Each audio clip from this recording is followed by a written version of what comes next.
राम नाम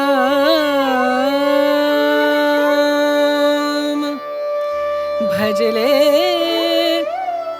राम नाम सुखधाम भजले राम नाम सुखधाम भजले राम नाम सुखधाम।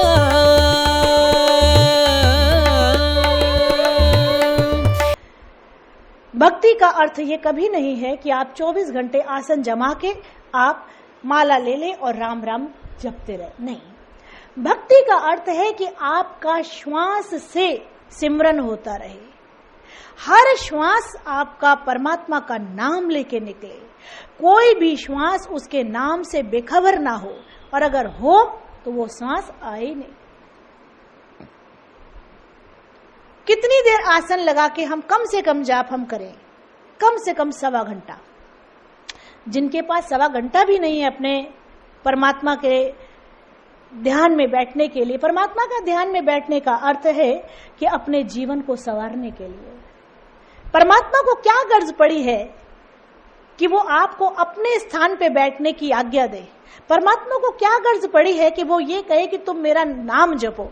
परमात्मा को क्या जरूरत पड़ी है कि वो कहे कि तुम राम राम बोलो? परमात्मा को कोई दरकार नहीं है आपकी पूजा से, आपके पाठ से, आपके जाप से। आप परमात्मा का नाम लेते हैं तो उस परमात्मा के नाम लेने से आपके जीवन में आने वाली समस्याओं का समाधान होता है।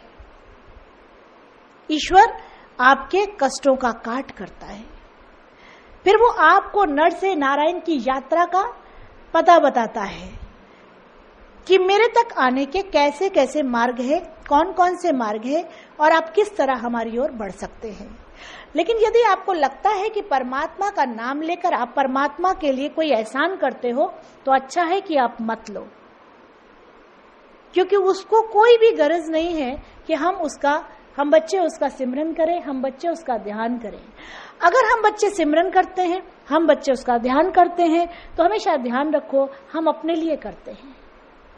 अगर हम कोई नेक कर्म करते हैं तो आप ये कभी मत सोचो कि आप परमात्मा के लिए नेक कर्म कर रहे हो, नहीं, आप अपने जन्म को संवारने के लिए नेक कर्म कर रहे हो। अगर आप कोई दान पुण्य करते हो और बड़ा बड़ा अपना नाम या छोटा सा अपना नाम एक लिस्ट में लिखवा देते हो, चिपवा देते हो कि ये मैंने दान किया। कई जगह आपने देखा होगा, मंदिर की सीढ़ियों पे, किसी ट्यूबलाइट पे, किसी फैन पे, किसी कमरे की दीवार पे या किसी मेन डोर पे आपने देखा होगा फला फला फला इन्होंने दान किया। कई जगह आपने देखा होगा। तो जिन्होंने दान करके उस पर नाम लिखवा दिया तो उनको संसार के लोगों से यश प्राप्त हुआ, वो लेखा जोखा संसार के लोगों तक रह गया, उसका परमात्मा से कोई भी लेन देन नहीं है। उस दान पुण्य का फल आपको परमात्मा से किसी भी कीमत पे मिलने वाला नहीं है। तो क्या दान पुण्य का फल परमात्मा से नहीं मिलता? जरूर मिलता है। कैसे मिलता है? करने के तरीके को बदल देंगे तो मिलता है। करने के तरीके को कैसे बदलें? कि आप अपनी कमाई का 10 निकालें और उसे पुण्य कर्मों में लगाएं, पुण्य हाथों से कराएं और पुण्य कर्मों में उसको लगाएं।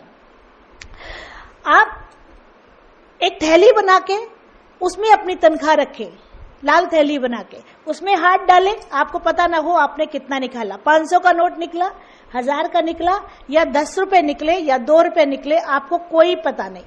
आपने वो उठाया, आपने उसको दे दिया, देते समय भी नहीं देखा। इसको कहते हैं दान। कहते हैं सीधे हाथ से करो और उल्टे हाथ को खबर ना लगे। तो दान करने का ये तरीका है। दान करने का ये तरीका नहीं कि आप अपना नाम छपवा दें कि हमने यहां पर ये काम किया, नहीं, ऐसा नहीं। इसको दान नहीं कहते, इसको कहते हैं अपना नाम का यशोगान करना। और जब आप अपने नाम का यशोगान खुद करवा लेते हैं तो परमात्मा से कोई लेना देना नहीं होता।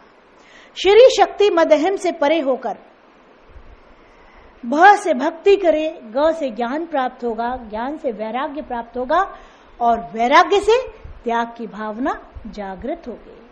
जब आपके अंदर त्याग की भावना जागृत होगी तो आपको किसी चीज से लोभ नहीं रह जाएगा।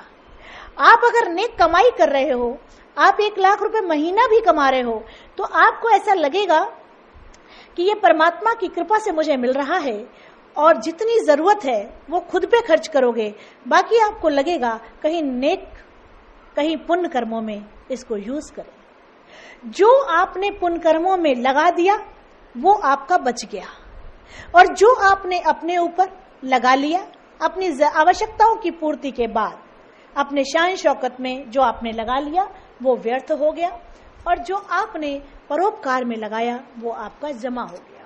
नमो नमो गुरुदेव तुझको नमो नमः। नमो नमो गुरुदेव तुझको नमो नमः।